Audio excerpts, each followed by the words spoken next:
Welcome everybody to our Monday, March 16th post-NCAA bracket press conference. We're not here to talk about the brackets, but I am available after if anyone has any questions. But we are here for an important topic, which is it's going to sound almost a little redundant because I know our friends in the state Senate had one last week, and I think we agree with them that there's a need to talk about ECS and municipal aid globally. What's going to make this press conference a little bit different is we're going to tell you how we're going to pay for it. We're going to tell you how we're going to pay for it in the context of some of the things that the governor has put out and with our appropriations chair and our finance chair, the pressures that they face, both with spending cap reality and also being in the second year of a budget in a short session. So here's what the goal is. The goal is, like the state Senate suggested, to look at numbers in the range of anywhere from $100 to $150 million or something like that, provide property tax stabilization grants to our municipalities.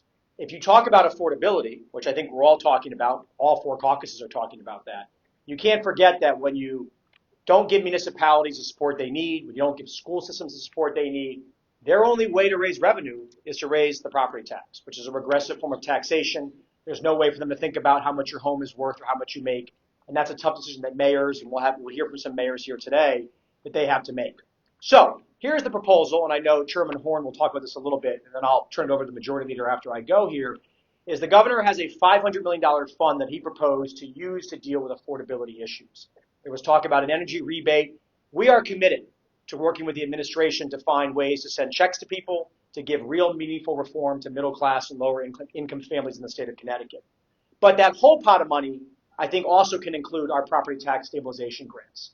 So we would be paying for these funds to municipalities out of that $500 million.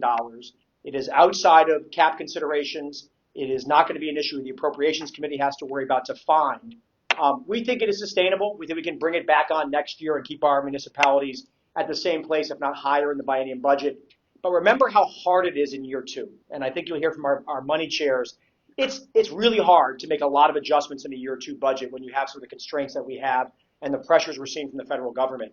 So this meets the moment without putting our chairs in an impossible position to try to find $160 million into the cap in year two. They have a lot of other needs they have to handle. So again, affordability, $500 million fund, plenty of money left over to work with the governor on his rebates. And I'll turn it over to our majority leader, Jason Rojas. Thank you. Thank you, Mr. Speaker. Thank everybody for being here, for all our colleagues who are here. You know, I think often we take for granted the really important relationship that we have between the state and our towns, and often in this building, when we're considering legislation, it looks like it's often there's a tension, right, between towns and cities in the state.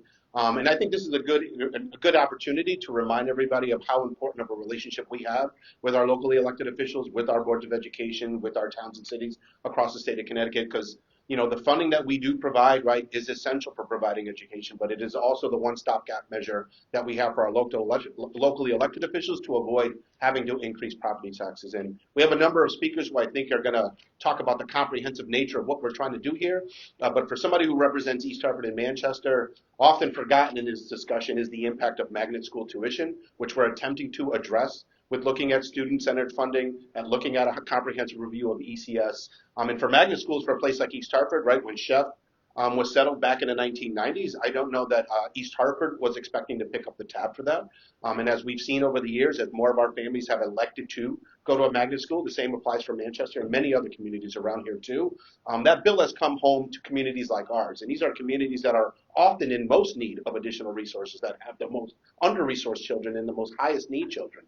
And part of what we're trying to solve here is addressing that magnet school tuition, which has become a real challenge for communities like ours to have to address. So, you know, that's just one aspect of it. I think it speaks to the nature of how important that this is. And I think as you listen to the other speakers, we'll get a much better understanding of, I think it's something that often gets taken for granted, ECS, because it's been around for so long. And because as Democrats, we've done a really good job of trying to inject more resources into that program, recognizing we have a lot of limitations. We would always like to put in more, but we can't. But we're doing what we can. And what we're seeing here today and this year is another attempt to do right by our towns and cities, by our educators, by our kids, by our families, by providing the resources that they need to fund education at the local level. Thank you.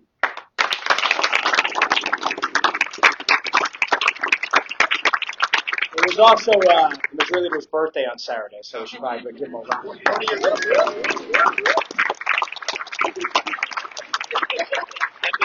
40 years old with an asterisk. Our money chairs, we're going to hear from Maria Horn, Finance, Revenue, and Bonding, and our approach chair, Tony Walker. Yep. Thank you, Mr. Speaker. I'm going to echo some of the things that the speaker just said. And first of all, emphasize that I'm going to let the good chair of appropriations speak for ourselves, but we take our budgetary responsibilities extremely seriously. And as the speaker said, we are in the second year of a biennium budget, which means we are operating very close to, but within all the budgetary constraints that we have in place. So I also want to express gratitude to the governor for opening this, because although our budget is very tight and we are, within all of our caps, we have experienced unprecedented or unexpected levels of volatile revenue. And what the governor did in his budget was to propose to take $500 million of that and use it for affordability concerns and some relief. And we have all had a lot of conversations since then about exactly what kinds of pressures people, individuals, towns are feeling right now. And one of them is education. And so what we are proposing to do today is to take some of that, affordability resources and put it towards education to help towns, cities. You can tell I represent small towns. I always say towns. I know they're not all towns, but there are towns who are needy too. To address what they are saying to us, the substantive issues that they are concerned with. And I think the proposal that we're starting to flesh out here today is a really responsible one that allows us to use the resources that we know we have today and to help municipalities across the state of Connecticut to ease that pressure on property taxes, which are, after all, the most regressive part of our tax code. And so the more we can do to alleviate that pain, the more progressive we can make our tax and fair we can make our tax code. So there's a lot to be determined, a lot of variables ahead, but I'm really pleased to endorse, our taking a responsible step forward to help municipalities with this concern. Thanks. Thanks, Maria.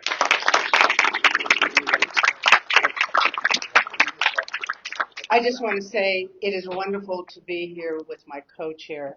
We call her co-chairs, Ways and Means in the House, because the fact is we are at a turning point economically, not just in Connecticut, but all over the country. And we have to change direction and look at what we're doing and how we're doing to meet those needs out there. You all know about the appropriations process. The appropriations process, we have hearings. People come in, talk to us, and tell us about what is going on in the world so that we make sure that we give everybody a voice. And we heard the cries out there. There are so many needs out there: child care, school breakfast, higher education, workforce development. Those all resonated through all our hearings, and if you watched any of them, they were hours and hours. So today we are saying this is what we have to do as a responsible group. We have to look at what are we doing going forward, but we also have to be aware of the fact that some of the things and some of the metrics that we used before are going to have to change. Some of the things that we've been doing for years and years, we have to study, but we can't do it in a short term. It's got to be done thoughtfully with everybody participating in the different committees and agencies and the commissioners and the governor. We all, and the Senate. And we all want to, I didn't mean to, that was.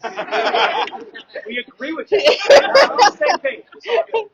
But the main thing is the need for us to be thoughtful about it and look at what is going to help us going down the road. This idea of using a one-time over to the side along with maintaining the system that we have now is wonderful, because we're not cutting anything off. We're moving forward, we're adding to it, and then we're saying next year things are going to be a different direction. We have to make sure the dollars that we want, that we send to education, go to educating our kids. All of the dollars need to be very directed and put there. Not trying to say anything, but we don't need any extra added people leading in on that. We also have to look at how do we build going forward and making sure that just because the population changes, we still have the cost. We have to look at cost of living and find out what it is that our state is really feeling. So for me, I'm excited about this, because this means that everybody thinks that we're going to be finished in May. Don't think that. It's not. I would tell my colleagues right now, we're going to be back and we're going to start looking at all of these formulas and how they impact our communities and try and make the changes, get ready for the conversations going forward. So I'm excited. Go, UConn. Thank you to our folks and finance chairs, and now our education chair from Fairfield, Representative Jendi. I can't imagine as the co-chair of the Education Committee anything more exciting than having all of my colleagues here in unison. And thank you to the Speaker and the Majority Leader and the co-chairs of Finance and Appropriations for the really targeted and focused on getting our kids the funding they need. We know our municipalities are experiencing unprecedented hardships in terms of double-digit increases for insurance, transportation, just everything. We know because we're also experiencing it. The cost of living is really tough right now, and we can't ask our children to shoulder an affordability crisis because doing that kneecaps their futures. And so I'm just really excited to be here in unison with my colleagues and leadership saying we will not ask our kids to shoulder these hardships, and we are going to do everything we can to get the dollars to our municipalities, to invest in our schools, so our children have the right and the ability to fulfill their greatest promises. And that's what we're here to do. The next generation is counting on us, and I'm really excited to see us all stepping into that promise. So thank you, Mr. Speaker. A couple more speakers and we'll take questions. I wanted to specifically reference, Jason and I and Maria and Tony, when you do the budget, we don't sit in an office in a bubble and just put things on a board and decide by ourselves. A lot of what we're here today for this specific reason is caucus driven. If you asked our caucus members what was one of the most important issues, they would say this. And the next speaker is, I know, speaking on behalf of the entire Bridgeport delegation. To my friends in Bridgeport, let me be clear. A day has not gone by since January 1st where I have not received a text or a phone call from a member of the Bridgeport delegation talking about the needs of their public school system, talking about how hard they are going to fight to make sure that equal resources go to the city of Bridgeport. It was true last year. It was true the year before that. And it's particularly true in this given year. We are very mindful of where our cities are, and we're going to hear from the mayor of Hartford, the mayor of New Britain as well in a second. We understand the challenges. I understand them very well as a Hartford legislator.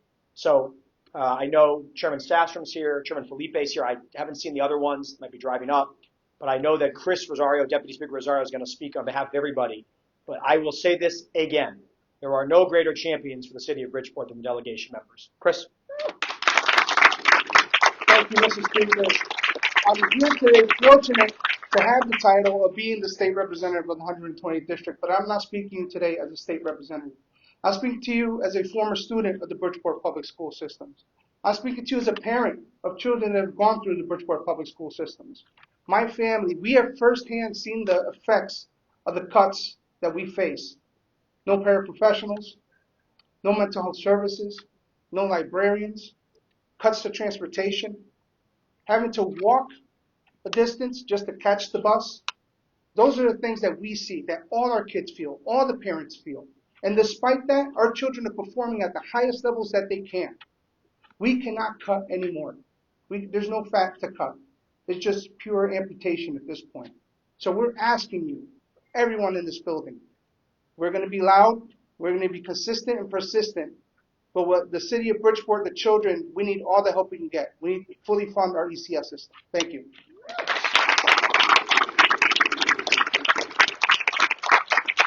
Representative Wilson, I know you're hiding in the back. Representative Wilson, would you please join us as well? We'll get a perspective from the eastern side of the state of Connecticut.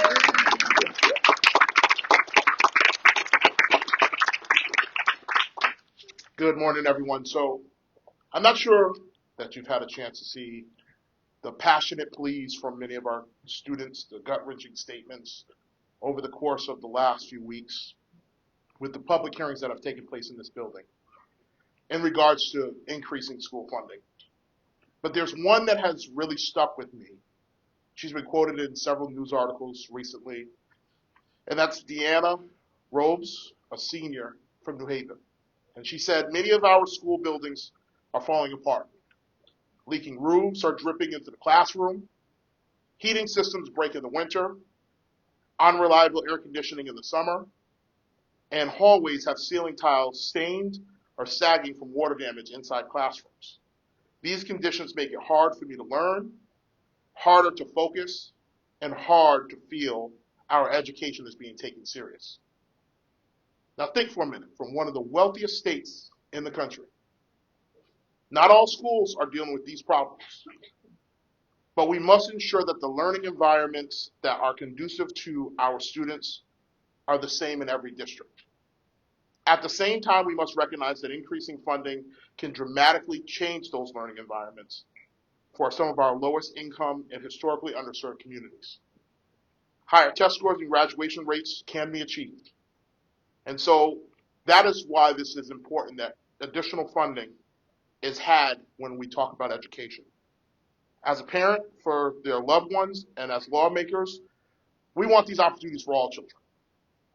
And it is important that we call for help and we speak loudly for the students that came in this building, the parents that brought educated children to speak on their behalf. We can answer the call, and it's our job to answer that call now, so thank you. And as Representative Wilson, our last two speakers are going to be two mayors who are not strangers to the Capitol, the mayors of Hartford and the city of New Britain. If you could please join us. And Arun and Bobby, please give some applause.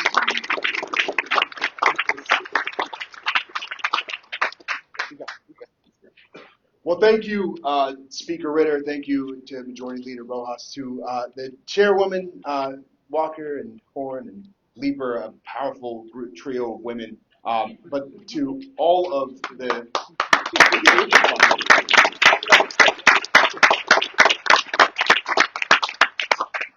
folks behind me, these legislators. I hope you take a moment to pan around this group of legislators because they represent the vast majority of residents in this state. This is an issue that impacts large cities and small towns and everywhere in between. This is a state that has some of the best schools and some of the best school districts in the country. And stories that you've heard of from Bridgeport and New Haven and just down the street here in Hartford, where we've got 8th graders instead of learning math from a math teacher on a computer on Khan Academy because that school can't afford a math teacher in 8th grade, a fundamental year. We are failing so many students. It is a tale of two cities, and increasingly more and more school districts feel like they are on the wrong side of that divide because year after year, for decades, we as a state have made a decision to fund an education system in a way that no one would. We've decided to fund an education system in a way that is among the most expensive of all education systems in the country and among the least equitable, among the least fair of any funding system for education in the country. And that is a decision we make session after session, but you have here an incredible group of folks standing up and saying this session is going to be different. And I will say, last year, many of us mayors came up and the speaker spoke to many of the folks standing here behind us. And obviously, we work on balancing our own budgets and we come to the state. And it is very easy for you all to roll your eyes at us and say, go back to your city and deal with that yourselves. What you see here is a powerful response to that. A group of House Democrats who are saying, this can be the year that we do something different. And as the majority leader said, maybe we can finally address the cost of tuition, which in the city of Hartford is starting to eat up almost half of our budget. The tuition costs that mean that for every child that leaves this city, fewer dollars are spent on those children in schools that are struggling here in the city of Hartford. And so our own district has, succumbed to marketing schemes and consultants to try to bring students back instead of spending those dollars in classrooms. That's the kind of incentive system we don't want to set up. And it is bleeding our students of the resources they need. Addressing the cost of the foundation, which hasn't been updated in over a decade. Because we all know that the cost of every single thing we pay for, eggs and gas and housing, is so much more than it was a decade ago. And the cost of, the teachers and utility costs and all of the costs within our schools is going to rise as well. Transportation. I could keep going. It's just a common sense solution to our education issues. It is an investment in affordability for every single family in this state and an investment in a bright future for every single child in this state. And I just want to stand here to say thank you to the House Democrats for making this a priority, for saying this can be the year that we do something different, and for putting their money where their mouth is, quite literally. Thank you, guys.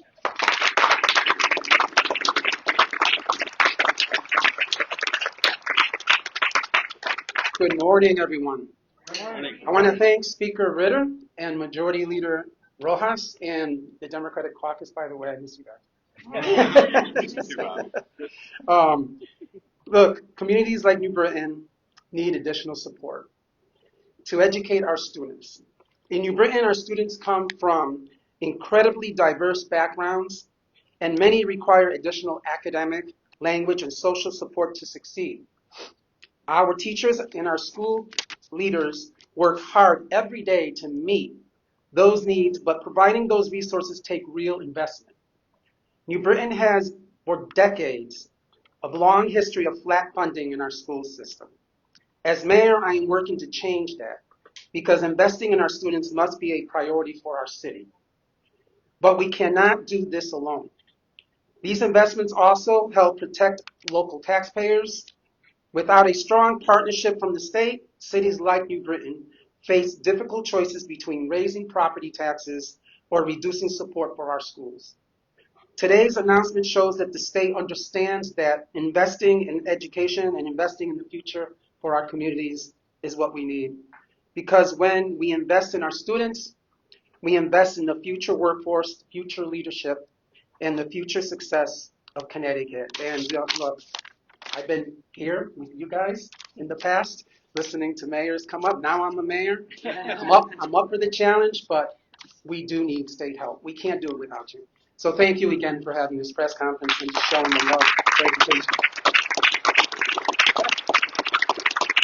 Thanks for that, Mayor. Any questions? There's a lot of us, so just say who you want to ask the question, and we'll do our best to find the right person, okay? Senate Democrats had a proposal similar. They didn't have quite the details of which the pay for would be equivalent to like a little more money per student. Is that how this would work? Or is it a grant to the school district? It's a good question. I think we have to resolve that. The general pot of money is pretty similar with what the Senate's looking at, what we're looking at. How we would do it formulaically would be a discussion we'd have to have. Yeah. And I know you would like it to be sustainable instead of a one-time shot. How do you make that happen? Well, I think you look at a phase-in. I don't know, Tony, if you want to add to this, or Jen or Jason, anybody. I mean, when we did ECS in the past, it was a phase-in, right? So if you did whatever we do this year, if you did it over 4 or 5 years for cities, it would be real alternate amount of money. Can you do it all in 1 year? Probably not. I don't think anybody's asking that. But could you take this $150 million or $125 million and find room in the budget next year? I think the answer is yes. To ask the chairman to do it this year would be very difficult. And Jason, I don't know if you want question. Tony. Does this include magnets or not? I didn't understand. Right, part of the entire effort at looking at ECS is about addressing magnet schools, agri-science schools, other types of programs, and yes. Yeah, and I just want, as the speaker pointed out, we've been going at this for the last 5 years. Each year we come up with a new section of the ECS where we funded it, thinking that this was going to get us to the top, and it doesn't. So obviously we need to go back and see where are the things that need to be addressed in a more holistic way of going forward for at least for the next 2 or 3 years, so that we can evaluate that, and then also make sure that what we are expecting for our education communities, that there is transparency and clear attainable goals that are going to be in there so that we can see the difference. Because one thing we want to do is we want to see the difference and the changes. We've got to help them with their infrastructure, plus we've got to help them with the actual instructional part in the classrooms. Kids change. We've got to change some of what we've been doing for a while. I know, Mr. Speaker, you talked about the difficulty of trying to fit this in within the second year of a budget, but just thinking of how Republicans will probably look at this as an end around of the spending cap and then bringing it back in next year. Just if you wanted to respond more directly to, that general complaint about off-budget accounts. I wish I was as liberal as the Republican proposals. They spent all of the money and then some. So to say you don't like our proposal, I mean, geez, they spent $1.6 billion and left the Finance Committee with no money left to pay any volatility transfers to the pension fund. So this is very responsible in my mind. And again, it's being done in the confines of what the governor laid out in his budget. So I guess as the chairman said, I hope Maria will come talk about this for a second, is we do want this to be sustainable. I think this caucus, and I don't want to knock others, but we're here because not only do we believe in it, though, we want it to be sustainable. We don't want to come back next year and say, all these promises we made, we can't keep. The revenue's down. So we could give away $1.8 billion this year and just create a hole for the next generation or for next year's legislature. we're trying very hard not to fall into that trap that a lot of us inherited when we started our careers here. So I'm glad that, a caucus upstairs on the right side wants to spend $1.4 billion. It's completely unsustainable. It's completely against their own political philosophy. So if you want to knock us, bring it on. And besides, the schools in Connecticut are not. Tony, use the mic. Maria, go ahead, please.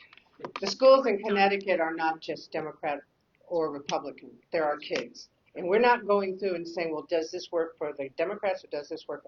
We're asking for something that's going to help us sustain the quality of education for all children in Connecticut. This is not a party issue. So people need to start to listen to some of the things we're talking about. Thank you. Yeah, I would just echo, first of all, the bipartisan nature of this. I am hearing this pressure from all manner of legislators and districts, not just the people standing here today.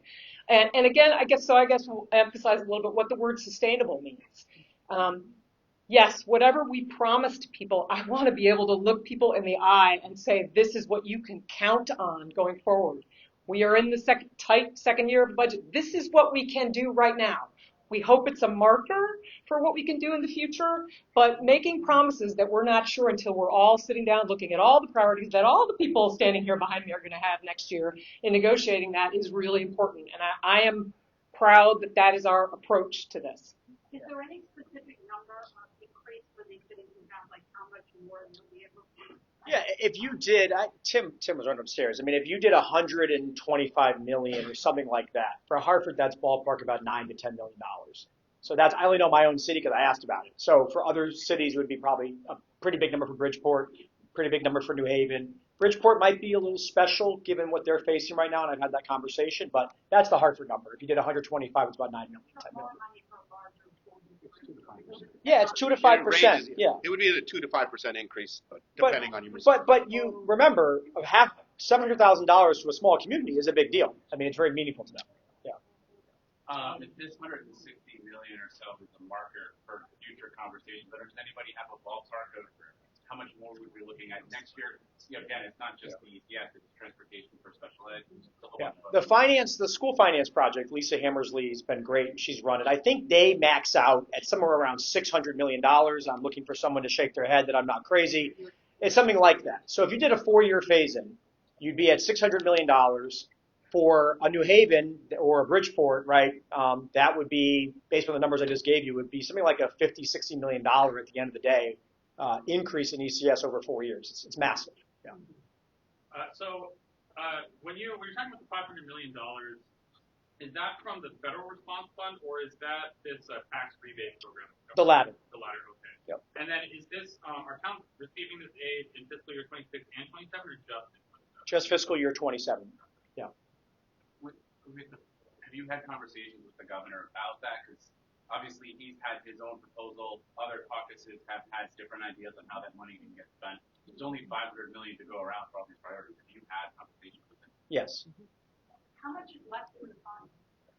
Well, that's a separate question. The emergency federal fund, which is we're not using here, I don't know what's left in that. 300-ish, something like that. 330, and that might be part of the discussion too, right? What gets cut? Yeah. Yeah, this is different. We good? We're good. Okay. Thanks, everybody. Thank you. Good luck today. Sorry. You're welcome.